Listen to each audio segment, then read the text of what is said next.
On continue avec Rolls-Royce qui a testé avec succès son premier moteur à réaction alimenté par l'hydrogène. D'accord. Donc vous savez, ça fait longtemps qu'on en parle, hein.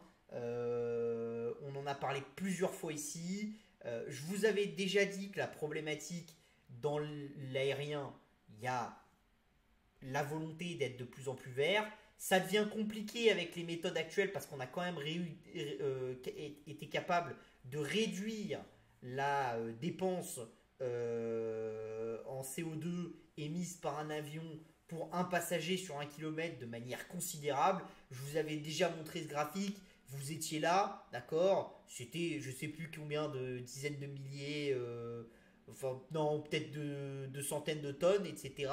Et on est passé là, et ça diminue tellement vite que maintenant on voit même plus la diminution, parce que si on prend sur 50 ans, on est parti tellement haut, et il faut repasser sur des échelles de temps plus courtes pour pouvoir voir la diminution, d'accord. Sauf que bon, toute cette innovation, elle se passe effectivement sur le design de l'appareil, ce genre de choses. Le design des moteurs aussi pour consommer moins, etc. Mais il y a quand même une certaine limite. C'est-à-dire à un moment, on approche de ce qu'on ne peut pas faire de mieux. Pour faire mieux, il existe quelques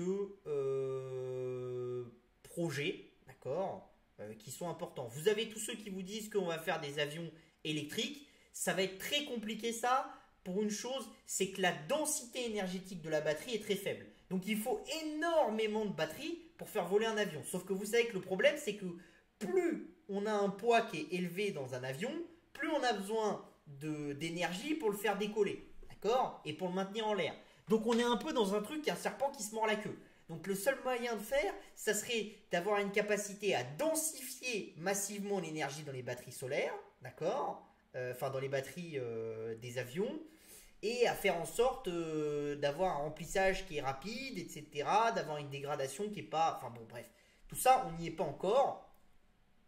On y arrivera peut-être, parce qu'on a aussi les mêmes problèmes dans la voiture, et plus on fait de voitures électriques, plus on va loin avec la voiture électrique, bah plus en théorie on va avoir d'incentives, donc plus on va être encouragé à innover dans ces batteries, et ça c'est ce qu'on voit depuis 2-3 ans, on n'a jamais vu autant d'innovation dans les batteries. Parce que justement, comme on a beaucoup de véhicules électriques, comme on a beaucoup de gens, bah, le marché devient intéressant, le marché devient rentable, et des acteurs vont dedans en disant je vais réussir, je vais essayer de faire quelque chose, etc. Les batteries au fer, etc. On en avait déjà parlé. Il y a un autre angle, d'accord, qui n'est pas de l'optimisation, qui est de faire des moteurs à l'hydrogène, soit 100% à l'hydrogène, soit en partie à l'hydrogène. Là, on n'est qu'en partie, hein, c'est pas 100% hydrogène. Problématique de l'hydrogène, c'est déjà sa stabilité et c'est comment vous le produisez. Comment on le produit, on ne va pas y repartir ici. Vous savez que vous avez ce qu'on appelle l'hydrogène vert, l'hydrogène bleu, etc. Bon, tout ça, on va passer. C'est pour que l'hydrogène soit propre, il faut qu'il soit produit avec de l'énergie propre. Sachant que, est-ce que vous considérez que le solaire est vraiment une énergie propre? Après, on rentre dans d'autres débats, etc. C'est plus compliqué. Mais si vous faites marcher votre avion à l'hydrogène, mais que pour faire votre hydrogène, vous avez mis votre usine pour le produire au cul d'une centrale à charbon, votre hydrogène, il n'a rien de vert. D'accord? Donc là, le but du partenariat entre Rolls-Royce et EasyJet, c'est effectivement de réussir à faire ces moteurs à hydrogène. Et là, ils ont réussi le premier test en usine, d'accord, sur le moteur seul. On n'est pas du tout en train de faire voler l'avion, on en est au tout début. Les avions vont quand même continuer à polluer moins. Pourquoi? Parce que, en l'occurrence, on a des très grandes innovations à l'heure actuelle sur les matériaux composites, donc sur le poids de l'avion, et sur autre chose, c'est sur les carburants verts, un peu plus écologiques, donc qui permettent d'avoir une production de CO2 qui est moins forte que ce qu'on avait avant. Et ça, ça va continuer. Mais on va dire que l'avenir dans les 10-15 ans, c'est sûrement les avions hydrogène. D'ailleurs, c'est en gros la seule chose sur lequel tout le monde est d'accord, hein, parce que Safran travaille là-dessus, Airbus travaille là-dessus, Boeing travaille là-dessus, les Chinois aussi, tout le monde travaille là-dessus.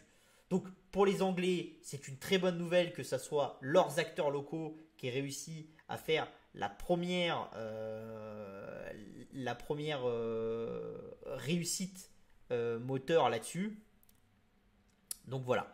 Hop là.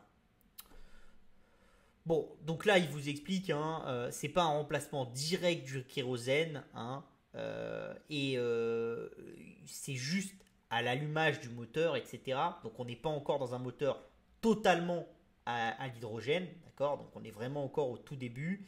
Et bien sûr,